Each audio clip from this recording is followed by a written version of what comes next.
Hey, what's going on, everybody? It's Friday afternoon, and I wanted to take a second and talk about this weekend and kind of update on my health. People continue to ask how I'm doing, and I want you to know every single day I'm getting better. I feel great right now, still a little bit tired, but I'm getting there, and I cannot wait for this weekend. And I wanted to take a second and talk to you about why that is. Because as we're walking through this situation and we're walking through this series, Impossible, it feels like there's a lot of stuff that hold us back. Right now, as I think about it, there's so many things that hold us back from really being exactly who God calls to be, from going as far as where God wants us to go and becoming exactly who God wants us to become. And if we're not careful, we can make up some excuses. We can say things like, it's my personality, or it's my background, or it's how I was raised, or it's my parents, it's the economy, it's the government, it's my marriage or my kids, or a litany of other things. It's easy, I think, in our world right now, with as bad as it feels like it really, really is, to look at our external circumstances and think that's what's holding us back. That's what's holding us back from what God would love to do, or what we would love to do and see in our life. And yet, where I want to go this weekend, it's maybe one of the most important messages I've preached in a long time, is none of those things are true. That actually the very thing that's holding you back is in your control, 100%.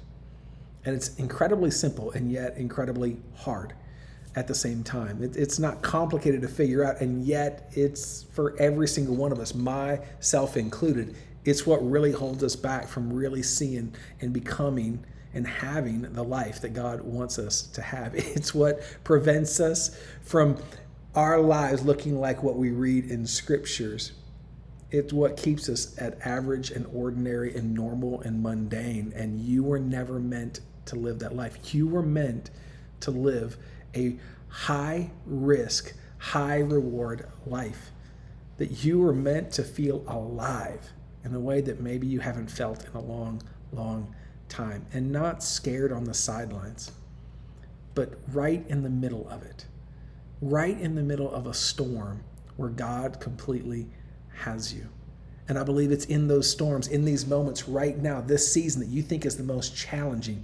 It's in these moments that God wants to reveal himself more than he ever has. One of my favorite stories in the Gospels is when they're walking through this storm and they're freaking out. They think they're going to die. It's terrible. The circumstances are dire. And Jesus just wakes up and is like, calms the storm. And they ask the question. I think it's the question that we need to be asking. Who is this man? Who is this man that even the winds and the waves listen to? See, a lot of times in our storms in life, God is wanting to show us, reveal us to us who he really is. And if we let him, if we're willing to get in that boat, if we're willing to take those risks, if we're willing to step into the impossible, man, I'm telling you, that's when God shows up in a mighty, mighty way. So I don't know where you're at right now with God. I don't know where you're at in your spiritual walk. I know the disciples at the time didn't even believe that Jesus was God. They're like, who's this guy? They thought he was a guy. So if you're like, man, I don't even know if I believe in God, that's okay. I want to encourage you, show up this weekend as we start to wrap up our series Impossible, and we talk about the one thing, the thing that's going to hold you back, the thing that's going to hold me back if we're not careful from being and stepping into 2021 in the way that God called us to be.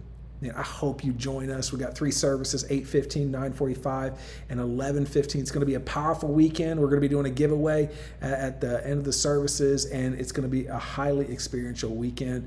Man, have an awesome weekend. Enjoy some football. Go Scotties tonight, and we'll see you this Sunday. God bless.